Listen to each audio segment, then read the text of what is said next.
जय भोलेनाथ। आप सभी का हमारे YouTube चैनल पर हार्दिक स्वागत है। आज सोमवती अमावस्या पर आइए सुने पौराणिक कथाएं। सोमवती अमावस्या का पालन करने वालों के लिए पारंपरिक पूजा अनुष्ठान में जल्दी उठना, स्नान करना, भगवान सूर्य को प्रार्थना करना और भगवान शिव को जलाभिषेक जैसे अनुष्ठान करना शामिल है। घर पर एक ब्राह्मण को सात्विक भोजन कराना, पितृ तर्पण करना और गायत्री पाठ का आयोजन करना पारंपरिक प्रथाएं हैं। सोमवती अमावस्या स्नान दान करने से पितरों का आशीर्वाद प्राप्त होता है। इस दिन भगवान शिव के साथ मां पार्वती की उपासना से साधक को सुख शांति मिलती है। व्रती को अखंड सौभाग्य, खुशहाली और पितरों का आशीर्वाद प्राप्त होता है। ऐसी मान्यता है कि इस दिन धन की देवी मां लक्ष्मी को प्रसन्न करने के लिए शास्त्रों में कुछ उपाय बताए गए हैं। शास्त्रों में धन प्राप्ति के लिए सोमवती अमावस्या का पर्व बहुत ही सिद्ध माना गया है। इस दिन पीपल और भगवान विष्णु का पूजन करने तथा उनकी 108 बार प्रदक्षिणा करने का विधान है। 108 में से 8 प्रदक्षिणा पीपल के वृक्ष को कच्चा सूत लपेटते हुए की जाती है। प्रदक्षिणा करते समय 108 फल पृथक रखे जाते हैं। बाद में वे भगवान का भजन करने वाले ब्राह्मणों में वितरित कर दिए जाते हैं। ऐसा करने से आपके घर से दरिद्रता दूर होती है और आर्थिक संपन्नता बढ़ती है। सोमवती अमावस्या पर विष्णु प्रिया तुलसी की पूजा करने का शास्त्रों में बहुत ही खास महत्व बताया गया है। इस दिन तुलसी की 108 परिक्रमा करने से दरिद्रता मिटती है, घर में धन समृद्धि का वास होता है। इसके साथ ही तुलसी को प्रातःकाल कच्चे दूध से सींचें और तुलसी की मिट्टी से माथे पर तिलक लगाएं। शाम को तुलसी को प्रणाम करें और घी का दीपक जलाएं। सोमवती अमावस्या पर अपने घर की नकारात्मकता दूर करने के लिए खड़े नमक का उपाय वास्तु में बहुत ही असरदार माना गया है। अमावस्या के दिन 1 लीटर पानी में 50 ग्राम खड़ा नमक डालकर घर का पोछा लगवाएं। ऐसा करने से नेगेटिव एनर्जी चली जाती है। सोमवती अमावस्या पर काली चींटियों को शक्कर मिला हुआ आटा खिलाने से आपके जीवन से हर प्रकार के कष्ट दूर होते हैं। आपके परिवार में एकता बढ़ती है। इस उपाय को करने से आपके पाप कर्म का अंत होता है और आपके पुण्य कर्मों का उदय होता है। इन्हीं पुण्यों से आपकी मनोकामनाएं पूर्ण होती हैं। सोमवती अमावस्या की शाम को ईशान कोण में गाय के घी का दीपक जलाएं। बत्ती में रुई के स्थान पर कलावे का प्रयोग करें। इसके साथ ही दिए में केसर के कुछ रेशे डाल दें। ये उपाय मां लक्ष्मी को प्रसन्न करने के लिए बहुत ही शुभ माना जाता है। सोमवती अमावस्या पर ये उपाय करने से आपके धन में दोगुनी वृद्धि होती है। अब आइए सुने सोमवती अमावस्या की पौराणिक कथा। एक साहूकार के 7 बेटे, 7 बहू और एक बेटी थी। साहूकार के घर एक जोगी भिक्षा मांगने आता था। जोगी को साहूकार की बहू जब भिक्षा देती थी तो वह ले लेता था, लेकिन जब बेटी देती थी तब वह भिक्षा नहीं लेता और कहता कि बेटी सुहागन तो है पर इसके भाग्य में दुहाग लिखा है। ये बात सुन सुनकर बेटी को चिंता होने लगी और उसका शरीर कमजोर होने लगा। उसकी माँ ने पूछा कि बेटी, तुम इन दिनों इतनी कमजोर दिखाई देती हो। तब उसने बताया कि एक जोगी भिक्षा मांगने आता है जो कहता है कि बेटी है तो सुहागन, लेकिन इसके नसीब में दुहाग लिखा है। ये बात सुनकर उसकी माँ ने कहा कि कल मैं सुनूंगी। अगले दिन जब जोगी भिक्षा लेने आया तो उसकी माँ छुप कर बैठ गई। जब बेटी भिक्षा देने लगी तो जोगी ने वही बात फिर से बोली। इतनी बात सुनकर उसकी माँ बाहर निकल कर आई और बोली, एक तो हम तुम्हें भिक्षा देते हैं और तुम ऊपर से हमें गाली देते हो। तब जोगी बोला कि मैं गाली नहीं देता, जो सच है वही बोलता हूँ, जो इसके भाग्य में लिखा है मैं वही कहता हूँ। तब माँ ने जोगी से कहा कि जब तुम्हें ये पता है कि इसके भाग्य में दुहाग लिखा है तो ये भी बता दो कि ये कैसे दूर होगा। तब जोगी बोला कि 7 समुंदर पार एक सोना धोबन रहती है, जो सोमवती अमावस्या का व्रत करती है। अगर वह आकर अपना फल दे दे तो इसका निवारण हो सकता है, नहीं तो विवाह होते ही इसके पति को सर्प डस लेगा। ये बात सुनकर माँ बहुत रोने लगी और सोना धोबन की तलाश में जाने लगी। चलते चलते रास्ते में तेज धूप पड़ने लगी तो साहूकारनी एक पीपल के पेड़ के नीचे बैठ गई। उस पीपल के पेड़ में एक गरुड़ पक्षी का घोंसला था, जिसमें गरुड़ का छोटा बच्चा था। साहूकारनी को घोंसले के पास एक सर्प जाता दिखाई दिया तो उसने उस गरुड़ के बच्चे को बचाने के लिए उस सांप को मारकर ढाल के नीचे रख दिया। जब गरुड़ और पंखनी आए तो घोंसले के पास खून देखकर क्रोधित हो उठे और साहूकारनी को चोंच मारने लगे। तब साहूकारनी बोली कि मैंने तो तुम्हारे बच्चे की जान बचाई है, ये सर्प तुम्हारे बच्चे को डसने वाला था तो मैंने इसे मारकर गिरा दिया। गरुड़ ने सर्प की ओर देखकर कहा, तुमने हमारे बच्चे की जान बचाई है, अब तुम्हें जो मांगना है सो मांगो। तब साहूकारनी बोली कि मुझे 7 समंदर पार सोना धोबन के घर छोड़कर आओ। गरुड़ ने साहूकारनी को अपनी पीठ पर बैठाकर 7 समुंदर पार सोना धोबन के घर छोड़ आया।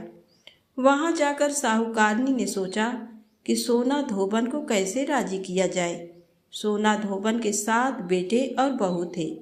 उसकी 7 बहुएं काम को लेकर रोज लड़ाई करती थी और काम भी नहीं करती थी। रात को जब सब सो जाते तो साहूकारनी सोना धोबन के घर जाती और घर का सारा काम करती, गायों को नहलाती, घर की सफाई करती, रसोई का काम करती, चौका बर्तन करती, आटा पीसती, कपड़े धोती, पानी भरती और दिन होने से पहले चली जाती। बहुएं सोचती हैं कि ये सारा काम कौन कर रहा है, लेकिन कभी एक दूसरे से पूछती नहीं है कि ये सब काम कौन कर रहा है। एक दिन धोबन ने कहा कि तुम आजकल लड़ती भी नहीं हो और काम भी ठीक कर रही हो। तो बहुओं ने कहा कि सासू जी, काम तो हमें ही करना पड़ता है, चाहे हम लड़कर करें या राजी से करें, इसलिए लड़ाई करने का क्या फायदा। सोना धोबन ने सोचा कि आज देखा जाए कि कौन सी बहू काम करती है और वह रात को सोई नहीं। उसने देखा कि रात को एक स्त्री आई और पूरा काम करके जाने लगी। तो सोना धोबन ने बोला कि तुम कौन हो और तुम्हें ऐसी क्या जरूरत है जो तुम इतना काम कर रही हो। साहूकारनी ने कहा कि जरूरत है तभी तो इतना काम कर रही हूँ। सोना धोबन ने पूछा कि तुम्हें क्या चाहिए। साहूकारनी बोली कि पहले मुझे वचन दो तब बताऊं। सोना धोबन ने वचन देकर कहा कि अब बताइए। साहूकारनी बोली कि मेरी बेटी के भाग्य में दुहाग लिखा हुआ है, इसलिए आप चलकर उसे सुहाग दें और सोमवती करें। सोना धोबन अपने बेटे बहू से बोली कि मैं तो साहूकारनी के साथ जा रही हूँ, यदि पीछे से तुम्हारे पिताजी को कुछ हो जाए तो तेल या घी के कूप में डालकर छोड़ देना। फिर दोनों जने साहूकारनी के घर चली जाती हैं। साहूकार की बेटी का ब्याह होने लगा। दूल्हा फेरों में बैठ गया। सोना धोबन दूल्हे के घुटने के पास कच्चा करवा रख देती है, उसमें दूध डाला और तांत का तार लेकर बैठ गई। थोड़ी देर बाद सांप दूल्हे को डसने के लिए आया।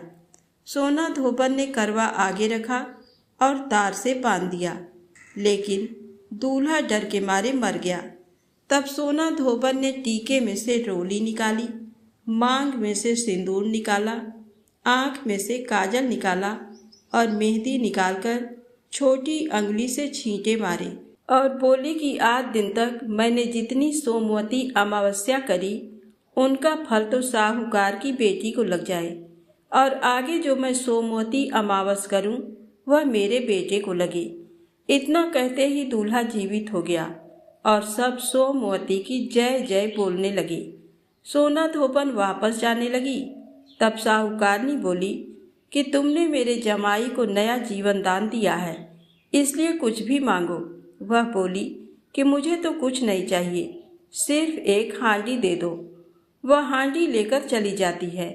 रास्ते में सोमवती आती है तो हांडी का 108 परिक्रमा लगाकर पीपल के पेड़ के नीचे गाड़कर घर आ जाती है। घर आकर देखती है तो उसका पति मरा हुआ तेल और घी के कूप में पड़ा है। तब वह टीका में से रोली निकाली, मांग में से सिंदूर निकाला, आंखों में से काजल निकाली, अंगुली से छींटे दिए और बोली, मैंने जो रास्ते में सोमवती की है उसका फल मेरे पति को लगे। इतना कहते ही उसका पति उठकर बैठ गया। घर का ज्योतिषी आया और बोला कि जजमान, सोमवती अमावस्या को मेरा क्या है, तो दक्षिणा दो। सोना धोबन बोली कि मुझे तो सोमवती रास्ते में आई थी तो कुछ भी नहीं किया, जो कुछ भी किया वह सब पीपल के नीचे ही गाड़ दिया। ज्योतिषी ब्राह्मण ने जाकर खोद कर देखा तो 108 और 13 सोने के चक्कर मिले। ज्योतिषी ब्राह्मण सबको घर ले आया और बोला कि ऐसी फेरी की है और मुझे बोल दिया कि कुछ भी नहीं किया। सोना धोबन बोली, ये तो तुम्हारे भाग से ही हुआ है, इसलिए इसे तुम ही ले जाओ। ब्राह्मण बोला कि मेरी तो इसमें चौथी पाती है, बाकी आपका मन हो उसे दे देना। सारी नगरी में बोल दिया गया कि सब सोमवती अमावस्या का व्रत करें। हे सोमवती अमावस्या माता, जैसा साहूकार की बेटी को सुहाग दिया वैसा सबको देना। सोमवती अमावस्या की कहानी कहने वाले को, सोमवती अमावस्या की कहानी सुनने वाले को, हुंकारा भरने वाले को और अपने पूरे परिवार को देना। तो प्रेम से बोले, सोमवती अमावस्या माता की जय हो। अब आइए सुने अमावस्या व्रत की दूसरी पौराणिक कथा। एक गांव में सास और बहू अकेले रहते थे और उनका बेटा विदेश में कमाने के लिए गया था। सास और बहू दोनों एक दूसरे की देखभाल करते थे। एक दिन बहू ने खाना नहीं खाया तो सास ने बहू से पूछा कि आज तुमने खाना क्यों नहीं खाया। तब बहू ने कहा कि सासू माँ, आज मेरा 3 पनौती अमावस्या का व्रत है, इसलिए मैंने खाना नहीं खाया।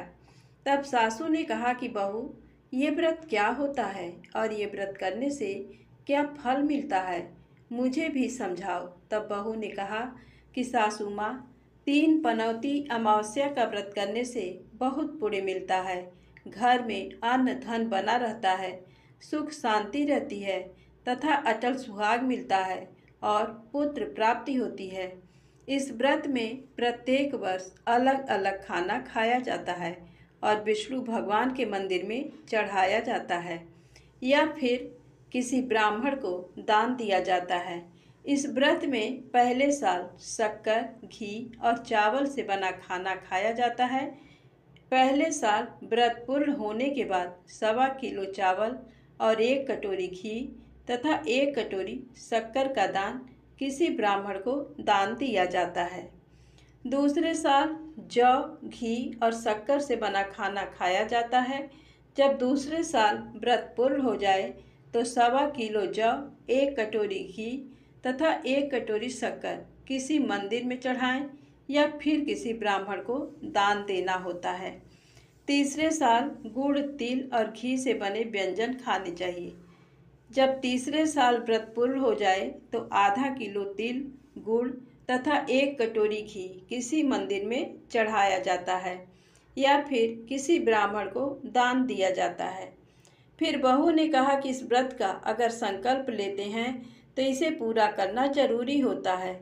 अगर पूरा नहीं कर सकते तो सास बहू में झगड़ा और घर में अशांति होती है। तब सासू ने कहा कि मेरी तो उम्र हो गई है, लेकिन तुम ये व्रत करो। और बहू ये व्रत का आरंभ करती है। लेकिन एक दिन बहू ने किसी के कहने पर गेहूं से बनी रोटी खा ली और अमावस्या माता इस बात से नाराज हो गई। जो सास और बहू बहुत ही प्यार से रहते थे, उन दोनों में झगड़े होने लगे। सभी गांव वाले भी हैरान हो गए कि ये सब क्या हो रहा है। सास अपनी बहू को कहने लगी कि तू जब से हमारे घर में बहू बन के आई हो, तब से हमारे घर की लक्ष्मी चली गई हैं। तब बहू ने कहा कि आपके घर की लक्ष्मी चली गई तो कहाँ मिलेंगी, मुझे बताओ, मैं लक्ष्मी को लेकर आऊँगी। तब सासू ने कहा कि लक्ष्मी तुमको समुद्र के बीच में भगवान विष्णु के पैर दबाते हुए मिलेंगी। तब बहू ये कहकर चली जाती है कि अब जब तक मैं लक्ष्मी को लेके नहीं आऊँगी, तब तक इस घर में पैर नहीं रखूँगी।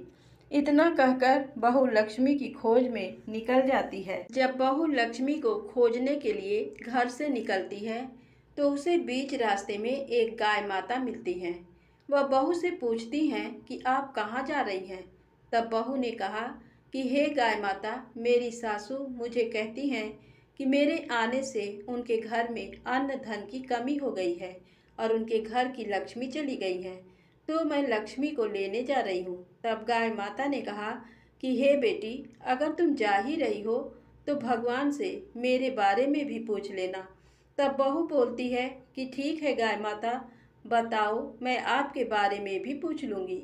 तब गाय माता बोलती है कि मेरा जब भी बछड़ा होता है वह मर जाता है, जिंदा नहीं रहता। तुम भगवान से पूछ लेना कि मेरे साथ ऐसा क्यों हो रहा है, मैंने ऐसे कौन से कर्म किए हैं।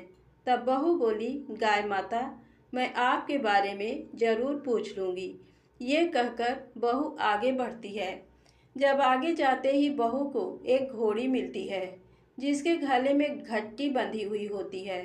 घोड़ी ने भी कहा कि बेटी, तुम मेरे दुख का निवारण भी भगवान से पूछ लेना। तब बहू ने कहा, जरूर पूछ लूँगी। ये कहकर बहू आगे बढ़ती है। आगे जाते ही बहू को एक अंधा और बहरा बुजुर्ग मिलता है। वह भी बहू से अपनी समस्या भगवान से पूछने के लिए कहता है। तब बहू उसकी समस्या भी भगवान से पूछने का कहकर आगे बढ़ती है। आगे जाते ही बहू को एक बूढ़ी औरत मिलती है, जो हाथ और पैर से अपाहिज होती है। वह भी बहू से अपनी समस्या भगवान को पूछने के लिए कहती है। तब बहू उसके समस्या को भी पूछने के लिए तैयार हो जाती है और आगे बढ़ती है। आगे जाने पर बहुत थक जाती है और एक आम के पेड़ के नीचे बैठ जाती है। तब आम का पेड़ खुश होकर बहू से पूछता है कि बेटी, तुम कहाँ से आई हो और कहाँ जा रही हो। तब बहू बताती है वह लक्ष्मी को लेने जा रही है। तब पेड़ भी अपनी समस्या भगवान को पूछने के लिए कहता है कि मेरे पेड़ पर लगे आम खट्टे ही क्यों होते हैं, इस बारे में भगवान को जरूर पूछना। तब बहू उसकी समस्या लेकर आगे बढ़ती है। आगे जाते ही बहू को एक तलाई मिलती है। वह भी बहू को बताती है कि तुम भगवान से पूछना कि मेरे तलाई का पानी इतना मैला क्यों है, कोई भी इसे नहीं पीता है। तब बहू कहती है, जरूर पूछ लूँगी, और कहकर आगे बढ़ती है। बहुत दिन जंगल में चलते चलते बहुत थक जाती है। उसे भूख भी लगी होती है, लेकिन खाने को नहीं मिलने से वह थक जाती है और जंगल में बेहोश हो जाती है। उसी समय भगवान विष्णु और माता लक्ष्मी वहाँ विचरण करते हुए आते हैं। तब माता लक्ष्मी विष्णु जी से कहती हैं कि हे नाथ, ये आपकी बहुत बड़ी भक्त है, आप इसके दुखों का निवारण करो।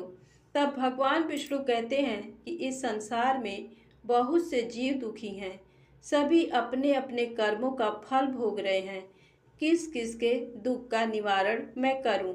तब माता लक्ष्मी ने विष्णु जी से विनती की और कहा कि वह भूखी प्यासी है और इसे यहाँ अगर ऐसे ही छोड़ दिया तो जंगली जानवर उसे अपना शिकार बना देंगे।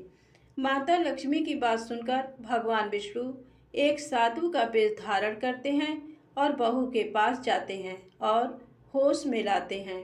बहू के होश में आते ही साधु वेश में भगवान उससे पूछते हैं कि वह यहाँ क्यों आई है और कहाँ जा रही है।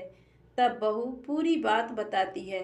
उसकी बात सुनकर भगवान विष्णु और माता लक्ष्मी प्रकट होते हैं। उनके साथ अमावस्या माता भी प्रकट होती हैं। बहू उनके चरणों में गिरकर वंदन करती है। अमावस्या माता बहू को कहती हैं कि बेटी, तूने मेरे व्रत को खंडित किया है, इसी की सजा मिली है। लेकिन अब मैं तुम्हें माफ करती हूँ और तुम घर जाओ। तुम्हारा घर अन्न धन से संपन्न होगा। तुम्हारा घर सुंदर महल में बदल जाएगा और तुम्हारी सभी मनोकामनाएं पूर्ण होंगी। ये सब होने के पश्चात बहू रास्ते में जो भी मिला उन सभी के दुखों का निवारण करने के लिए विनती करती है। तब भगवान विष्णु बोलते हैं कि गाय ने कभी अपना दूध किसी को नहीं पिलाया, उस वजह से उसके बछड़े जिंदा नहीं रहते हैं। तुम उसका दूध पी लेना, जिससे उसके बछड़े जिंदा रहने लगेंगे। घोड़ी पिछले जन्म में आटा पीसने वाली महिला थी। वह किसी को आटा पीस के नहीं देती थी, इसलिए उसके गले में चक्की के पाट बंधे हुए हैं। तुम उसके पाट खोल देना, वह बिल्कुल ठीक हो जाएगी। बुजुर्ग कभी भगवान के मंदिर नहीं गया और ना ही उसने कभी भगवान के भजन सुने। तुम उसको मंदिर ले जाना और दर्शन करवा देना, वह ठीक हो जाएगा। बुजुर्ग महिला जो थी, उसने कभी भी अपनी जवानी में दान पुण्य नहीं किया, इसलिए उसे ये सजा मिली है। तुम उससे दान करवा देना तो उसकी विकलांगता दूर हो जाएगी। उस आम के पेड़ ने कभी किसी बच्चे को अपने आम खाने नहीं दिए, इसलिए उसके सभी आम खट्टे होते हैं। तुम इस पेड़ का आम खा लेना, फिर उस पेड़ पर मीठे आम आएंगे। तलाई का पानी पिछले जन्म में देवरानी जेठानी थी। वह हमेशा झगड़ती रहती थी, इसलिए उसका पानी मैला है। तुम उसका पानी पी लेना, वह तलाई शुद्ध हो जाएगी। बहू ने भगवान विष्णु, माता लक्ष्मी और अमावस्या माता को नमन करके घर जाने के लिए निकलती है और रास्ते में उसे जो जो भी मिला उनके सभी समस्या भगवान के कहा अनुसार दूर करती है। सभी उसे आशीर्वाद देते हैं। घर जाते ही उसका घर एक सुंदर महल में परिवर्तित हो जाता है तथा घर में अन्न धन भरा मिलता है। अब बहू सासू से कहती है कि सासू माँ, आपने सच कहा था, मैं आपके लिए शुभ नहीं हूँ। मेरे जाने से ही आपके घर में लक्ष्मी आई हैं। अब आप यहाँ रहें, मैं मरने जा रही हूँ। तब सासू ने कहा कि हे बेटी, ये सब तुम्हारे पनौती अमावस्या व्रत का फल हमें मिला है। तुम यहाँ पर ही रहोगी, कहीं नहीं जाओगी। और सास बहू खुशी खुशी रहने लगी। एक दिन उसका बेटा भी विदेश से लौट आया और घर में ये सब देखा। तब उसकी माँ ने सब बात उसे बताई। बोलिए अमावस्या माता की जय। आइए सुने अमावस्या और पूर्णिमा, दो बहनों की पावन कथा। एक राज्य में एक राजा और एक रानी रहते थे, जिनकी 4 संतानें थीं, 2 लड़के और 2 लड़की। एक लड़की का नाम पूर्णिमा तथा दूसरी लड़की का नाम अमावस्या था। पूर्णिमा घर के कामों में निपुण थी और घर का पूरा काम करती थी और भगवान की पूजा अर्चना भी किया करती थी। इसके अतिरिक्त वह गौ माता की सेवा भी किया करती थी। और उसकी दूसरी बहन अमावस्या न ही घर का कोई काम करती थी और न ही भगवान की पूजा अर्चना करती थी और न ही गौ माता की सेवा करती थी। पूर्णिमा सर्वगुण संपन्न थी। फिर भी राजा और रानी अपने दोनों बेटों तथा पुत्री अमावस्या को ही प्यार किया करते थे और वह पूर्णिमा से प्यार नहीं करते थे, उसके साथ भेदभाव करते थे। राजा के चारों पुत्र और पुत्री धीरे धीरे बड़े हो रहे थे। जब वे बड़े हो गए, राजा ने अपने दोनों पुत्रों का विवाह योग्य कन्याओं के साथ करा दिया। इसके बाद रानी ने राजा से कहा कि अब दोनों पुत्री विवाह के योग्य हो गई हैं और इन दोनों का विवाह भी करा दो। लेकिन पुत्री अमावस्या का विवाह किसी बड़े खानदान में कराना और पूर्णिमा का विवाह किसी गरीब परिवार में कराना, क्योंकि पूर्णिमा को केवल भगवान की पूजा पाठ करना ही पसंद है और गाय की सेवा करना पसंद है। अब रानी ने राजा को दोनों पुत्रियों का रिश्ता तय करने के लिए भेज दिया। राजा ने अपने पड़ोसी राज्य में जाकर वहां के राजा के पुत्र से अमावस्या का रिश्ता तय कर दिया और वहीं पास के गांव में जाकर एक गरीब परिवार के लड़के से पुत्री पूर्णिमा का रिश्ता भी तय कर दिया। ये सारी बात जाकर राजा ने अपनी रानी से बताया तो रानी ये सोचने लगी कि अब देखते हैं कि भगवान इसकी मदद कैसे करते हैं। ये बहुत पूजा पाठ करती है और भगवान में मगन रहती है।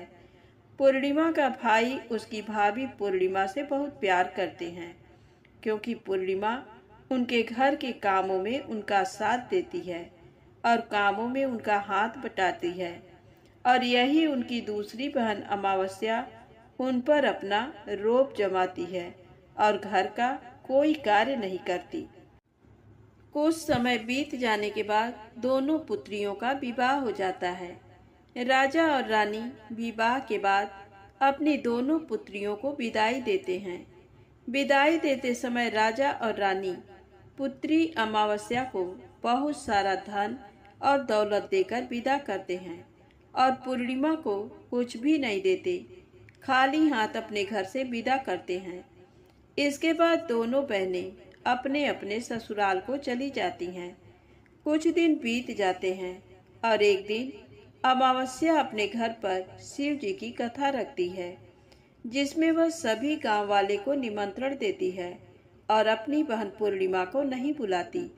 जब गांव की सभी औरतें अमावस्या के यहाँ जाती हैं तो वहाँ का सब दृश्य पूर्णिमा अपने घर के दरवाजे के बाहर बैठकर देख रही होती है।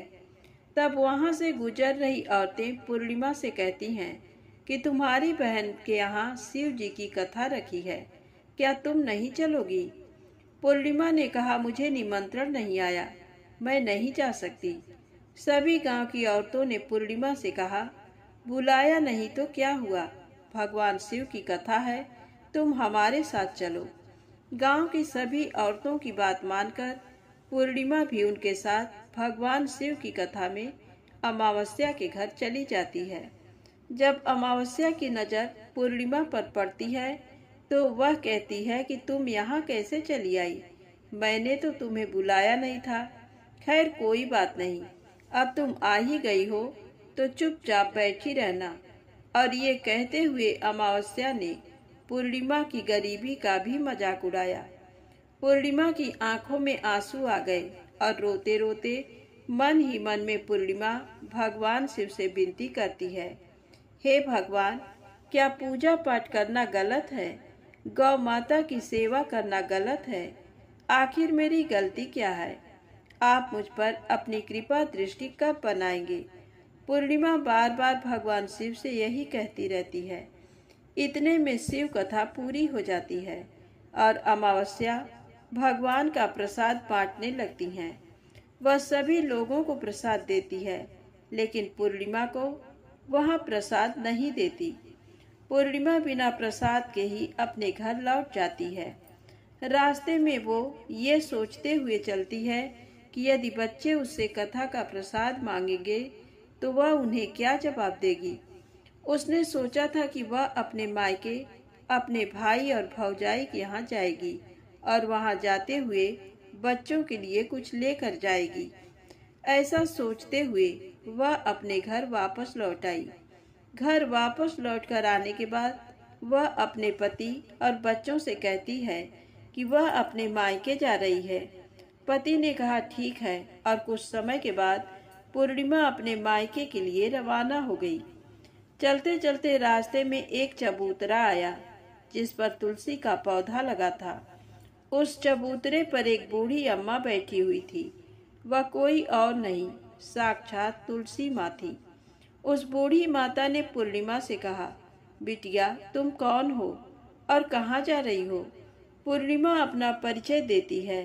परिचय देने के बाद बूढ़ी औरत ने पूर्णिमा से कहा कि यहाँ तुलसी का पौधा सूख रहा है, इसमें थोड़ा सा पानी डाल दो और इस चबूतरे की साफ सफाई कर दो, जिससे मुझे थोड़ी ठंडक मिलेगी। पूर्णिमा ने कहा कि ठीक है। माँ मैं तुलसी में पानी डाल देती हूँ और कहा कि साफ सफाई भी कर देती हूँ। पूर्णिमा ने साफ सफाई करने के बाद बूढ़ी अम्मा को भी नहला दिया और बूढ़ी अम्मा की भी सेवा की, उनके पैर दबाए और बूढ़ी अम्मा से कहा कि माँ जी और बताइए मैं आपकी क्या सेवा करूं? और कोई काम है तो बता दीजिए, मैं कर दूंगी। बूढ़ी अम्मा ने कहा कुछ नहीं, अब तुम जाओ और वापस जाते समय मुझसे मिलते हुए जाना। पूर्णिमा ने बूढ़ी अम्मा से कहा ठीक है माँ, मैं जाती हूँ, वापस आते वक्त आपसे मिलते हुए जाऊंगी। कुछ समय आगे चलने के बाद एक शिव मंदिर आया। वहां पर उसे एक बूढ़े बाबा मिले जो मंदिर के बाहर बैठे हुए थे। वह कोई और नहीं, साक्षात भोलेनाथ थे। उन्होंने पूर्णिमा से कहा कि कहाँ जा रही हो, तुम कौन हो? तब पूर्णिमा ने अपना परिचय दिया और फिर उस बूढ़े बाबा ने पूर्णिमा से कहा इस चबूतरे की और इस मंदिर की सफाई कर दो। तब पूर्णिमा ने मंदिर की और चबूतरे की साफ सफाई कर दी और वहां पर पूजा पाठ अर्चना भी की। और साफ सफाई पूजा अर्चना करने के बाद उन्होंने बूढ़े बाबा को भी नहला दिया और उनसे कहा कि बाबा और कोई काम हो तो बताइए। तब बूढ़े बाबा ने कहा नहीं बेटी, अब तुम जाओ और वापस आते वक्त मुझसे मिलते हुए जाना। पूर्णिमा ने कहा ठीक है बाबा, मैं जाती हूँ, वापस आते हुए आपसे मिलते हुए ही जाऊंगी। आगे चलते चलते कुछ दूर चलने के बाद पूर्णिमा को एक काली जी का मंदिर दिखा। वहां भी एक बूढ़ी अम्मा चबूतरे पर बैठी हुई थी। उस बूढ़ी औरत ने भी पूर्णिमा से कहा कि बेटी तुम कौन हो, कहाँ जा रही हो? तब पूर्णिमा ने उस बूढ़ी औरत को भी अपना परिचय दिया। बूढ़ी औरत ने पूर्णिमा से कहा कि यहाँ पर सभी पूजा पाठ करने के लिए आते हैं, लेकिन मंदिर की साफ सफाई करने के लिए कोई नहीं आता, इसलिए तुम मंदिर की और चबूतरे की साफ सफाई कर दो। पूर्णिमा ने कहा ठीक है माता जी, और पूर्णिमा मंदिर की और चबूतरे की सफाई कर देती है और पूजा पाठ भी करती है और माता जी का श्रृंगार कर देती है और उस बूढ़ी अम्मा को भी नहला देती है और बूढ़ी अम्मा के पैर दबाती है और कहती है कि सभी काम हो गया है माँ, और कोई काम हो तो बताइए। बूढ़ी अम्मा कहती हैं कि नहीं बेटी, अब तुम जाओ, लेकिन वापस आते वक्त मुझसे मिलते हुए जाना। पूर्णिमा कहती है ठीक है और वह आगे चली जाती है। आगे चलते चलते एक नदी आती है। वहां पर भी एक बूढ़ी अम्मा बैठी रहती हैं और वह कहती हैं कि बेटी तुम कौन हो और कहाँ से आई हो? उसे भी पूर्णिमा अपना परिचय देती है। बूढ़ी औरत पूर्णिमा से कहती है कि नदी पर स्नान करने तो यहाँ पर सब आते हैं, लेकिन यहाँ की साफ सफाई कोई नहीं करता, इसलिए तुम इस किनारे पर साफ सफाई कर दो। पूर्णिमा कहती है ठीक है माँ जी, और वहाँ की साफ सफाई कर देती है और वह बूढ़ी अम्मा के पैर दबाती है और कहती है माँ जी और कोई काम हो तो बताइए। बूढ़ी औरत कहती है कि कुछ नहीं बेटी, तुम जाओ, लेकिन वापस आते वक्त मुझसे मिलते हुए जाना। और वहाँ नाव में बैठकर नदी के दूसरे किनारे पहुँच जाती है और वहाँ अपने मायके के घर पहुँच जाती है। वहाँ पर पूर्णिमा के भाई और भाभी उसे देखकर बहुत खुश हो जाते हैं और वे पूर्णिमा की बहुत खातिरदारी करते हैं और उससे बहुत सारी बातें करते हैं और कहते हैं कि बच्चों को भी साथ में लेकर आती तो बहुत अच्छा होता। अब कुछ समय के बाद पूर्णिमा ने वापस अपने ससुराल जाने को कहा तो उसकी भाभी ने उसके लिए एक साड़ी दी और थैलों में बच्चों के लिए कपड़े और खाने पीने की कुछ चीजें रख दी और कहा कि तुम बहुत दिनों के बाद आती हो। और पूर्णिमा की भाभी ने ये थैला पूर्णिमा के हाथ में दे दिया और कहा कि जाओ और जल्दी वापस आना। इसके बाद पूर्णिमा वहां से अपने ससुराल के लिए रवाना हो गई और उसी नदी के किनारे पहुंची और नाव में बैठकर दूसरे किनारे पर उतर गई। वहां पर उतरने के बाद वहां पर उसे वही बूढ़ी अम्मा मिली जो साक्षात गंगा मैया थी। उस बूढ़ी अम्मा ने पूर्णिमा को एक थैला दिया और कहा कि इसे तुम अपने घर जाकर ही खोलना। उन्हें लेकर पूर्णिमा वहां से रवाना हुई। आगे कुछ दूर चलने पर काली माँ का मंदिर आया। वहां पर काली माँ बूढ़ी माँ के रूप में विराजमान थी। उसने कहा, आ गई बेटी पूर्णिमा। पूर्णिमा ने कहा, हाँ माँ जी, मैं आ गई। तो काली माँ ने उसे एक थैला दिया और कहा, तुम ये थैला अपने घर जाकर खोलना। अब पूर्णिमा के पास 3 थैले हो गए थे। तीनों थैली लेकर पूर्णिमा आगे बढ़ी। कुछ दूर जाने पर शिव जी का मंदिर आया, जहाँ बूढ़े बाबा के रूप में शिव जी स्वयं विराजमान थे। बूढ़े बाबा ने कहा, पूर्णिमा तुम वापस आ गई। पूर्णिमा ने कहा, हाँ बाबा, मैं वापस आ गई। बूढ़े बाबा ने भी पूर्णिमा को एक थैला दिया और कहा कि ये थैला तुम घर जाकर ही खोलना। पूर्णिमा ने कहा, ठीक है। अब पूर्णिमा के पास 4 थैले हो गए।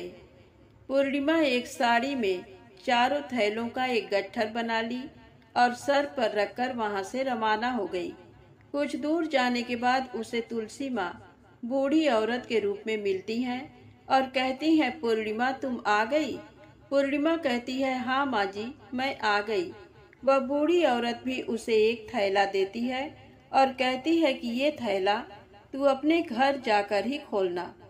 पूर्णिमा कहती है, ठीक है माँ जी। अब पूर्णिमा के पास 5 थैले हो गए थे। पूर्णिमा वहां से रवाना हुई तो वापस अपने घर पहुंच गई। पूर्णिमा ने थैले को नीचे रखा और सबसे पहले अपने मायके का थैला खोलकर देखने लगी। उसमें बच्चों के लिए अच्छे अच्छे कपड़े और खाने पीने की चीजें थीं और उसमें कुछ गहने भी थे। पूर्णिमा ने कपड़े अपने बच्चों को दे दिए और खाने पीने की चीजें भी बच्चों को दे दी। बच्चे ये सब पाकर बहुत खुश हुए। पूर्णिमा ने दूसरा थैला खोला जो उसे गंगा माँ ने दिया था। उसमें ढेर सारे हीरे जवाहरात, सोना चांदी थे। इसके बाद अब पूर्णिमा ने तीसरा थैला खोला जो उसे काली माता ने दिया था। उसमें बहुत सारा सोना श्रृंगार का सामान भरा हुआ था। इसके बाद पूर्णिमा ने चौथा थैला खोला जो उसे भगवान शिव ने दिया था। उसमें बहुत सारा धन संपत्ति भरा हुआ था और बहुत सारी खुशियां भरी हुई थी। इसके बाद अब पूर्णिमा ने 5वां थैला खोला जो उसे तुलसी माँ ने दिया था।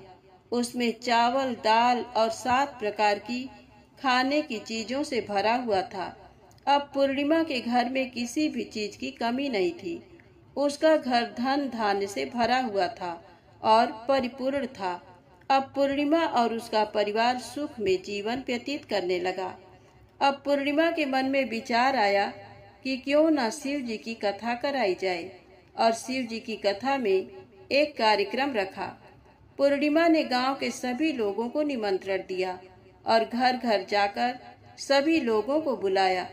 पूर्णिमा अपनी बहन अमावस्या के घर भी गई और अमावस्या को भी शिव जी की कथा के लिए उसने अपने घर पर बुलाया।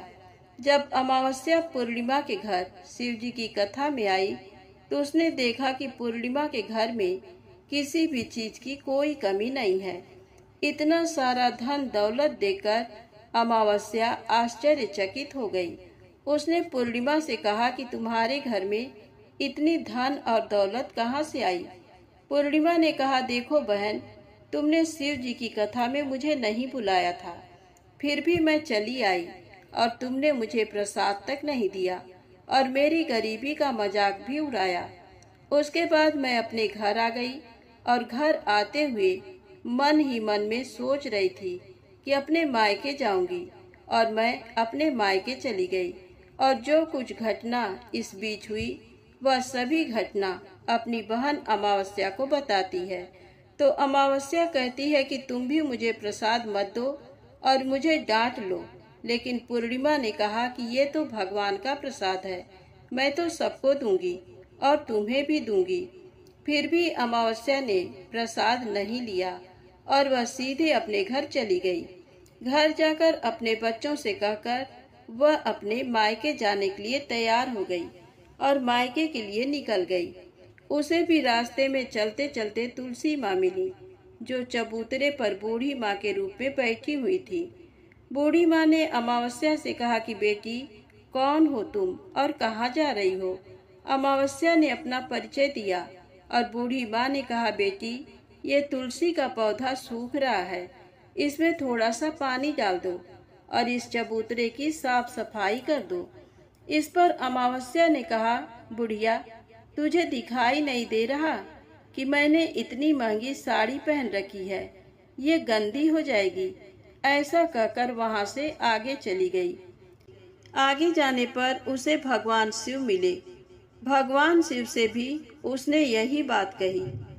आगे जाने पर उसे काली माँ मिली। काली माँ से भी उसने यही सारी बातें कही। आगे जाने पर उसे गंगा माता मिली। गंगा माता को भी उसने यही जवाब दिया और ऐसा कहकर वह आगे चली गई। इसके बाद अमावस्या जब नाव में बैठने लगी तो उसे नाव में फूलों की जगह कांटे भरे थे, जो उसके पैरों में चुभ रहे थे। किनारे पर उतरकर वह अपने मायके चली गई। जब वहां उसे उसकी भाभियों ने तथा भाइयों ने देखा तो मन ही मन में कहने लगे कि काम की न काज की, 2.5 मन अनाज की। अब आ ही गई हो तो ठीक है। पूर्णिमा तो हमारे कामों में हाथ बटाती थी, ये कोई काम करेगी तो नहीं। अब उन्होंने खाना बनाया और खा पीकर सभी सो गए। अमावस्या जब सुबह उठी और अपनी भाभियों से कहा कि मैं अपने ससुराल जा रही हूँ। उन्होंने कहा कि ठीक है, जाओ। अमावस्या बोली, पूर्णिमा को तो तुमने एक थैला दिया था और मुझे कुछ नहीं दोगे? तो भाई और भाभी ने कहा कि तुम घर जाओ, थैले तुम्हारे घर पहुंच जाएंगे। फिर अमावस्या वहां से निकल गई और नदी के किनारे पर पहुंची। वहां गंगा मैया बूढ़ी औरत का रूप धारण करके बैठी हुई थी। बूढ़ी माँ ने कहा, आ गई बेटी? तो उसने कहा, हाँ, मैं आ गई। अमावस्या ने कहा, तुमने पूर्णिमा को एक थैला दिया था और मुझे नहीं दोगी क्या? बूढ़ी अम्मा ने कहा, तुम घर जाओ, थैले तुम्हारे घर पहुंच जाएंगे।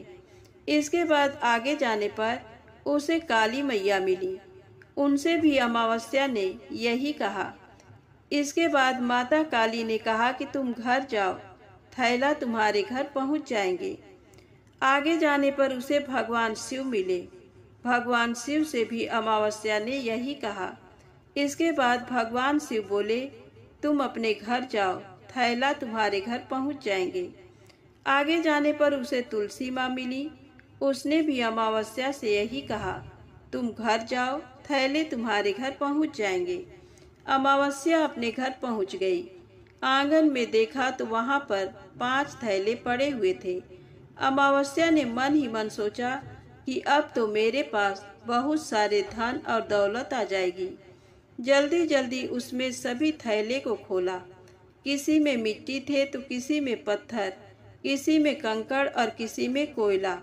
उसके मायके से भी कुछ नहीं मिला था। इन थैले में कुछ भी नहीं था। अमावस्या दौड़ती हुई पूर्णिमा के घर गई और कहती है कि तुम्हें तो इतना सब कुछ मिला, मुझे तो कुछ नहीं मिला, आखिर क्यों? तो पूर्णिमा कहती है कि जब मैं अपने मायके जाती हूँ तो अपनी भाभियों के साथ उनके कामों में हाथ बटाती हूँ, उनके साथ मिलकर काम करती हूँ, लेकिन तुम ऐसा कुछ नहीं करती, उनकी इज्जत भी नहीं करती, इसीलिए वह तुम्हें भला क्या देंगे।